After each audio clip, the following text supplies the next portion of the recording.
In the annals of history, there are few events as bizarre and unsettling as the trial of a dead pope. Yes, you heard that right.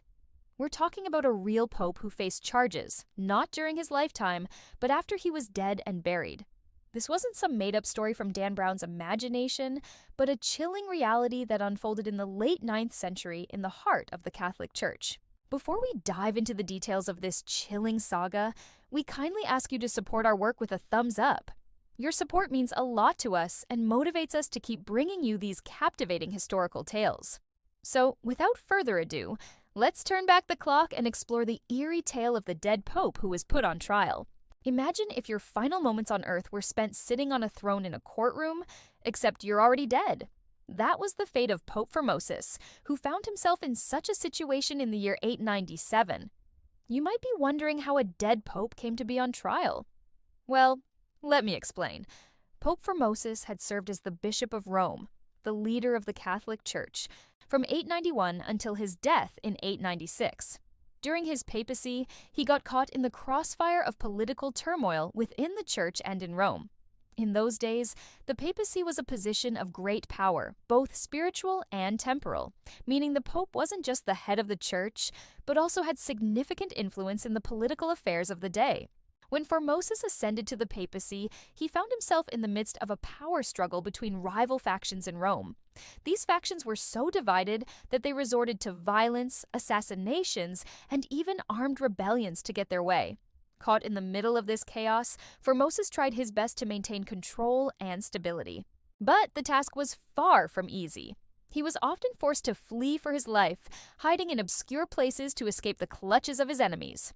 Despite the danger he faced, Formosus didn't shy away from carrying out his duties. He traveled to various regions, including France, Germany, and northern Italy, to address issues related to church doctrine and discipline.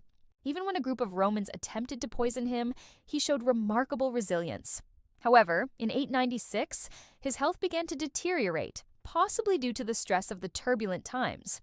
He died on April 11, 896, at the age of 60, having served as pope for only 5 years. His successor, Pope Stephen VI, wasted no time in settling scores with his predecessor's supporters. One of his first acts was to seize property from Formosus's close associates, confiscating their wealth and distributing it among the clergy.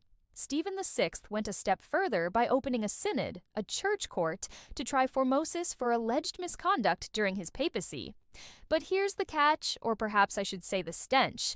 Formosus was dead. His remains were exhumed, placed on a throne, and dressed in papal robes to face charges of perjury, violating canon law, and even selling his soul to the devil.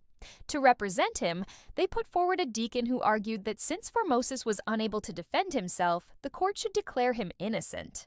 But Stephen VI had other plans. He wanted a guilty verdict to legitimize his seizure of power and wealth from Formosus's supporters.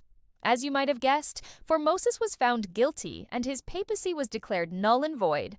His corpse was stripped of its finery, and to add insult to injury, his fingers, which had once bestowed blessings upon the faithful, were cut off. Pope Formosus's remains were then cast into the Tiber River, a humiliating end for a leader who had once commanded respect and authority. However, the story doesn't end there. Stephen VI's actions didn't go unpunished. The very people he had used to seize power turned against him, imprisoning him in 898. Just 3 years after his infamous trial, he met a gruesome demise, strangled to death, marking a tragic end to his short and controversial papacy.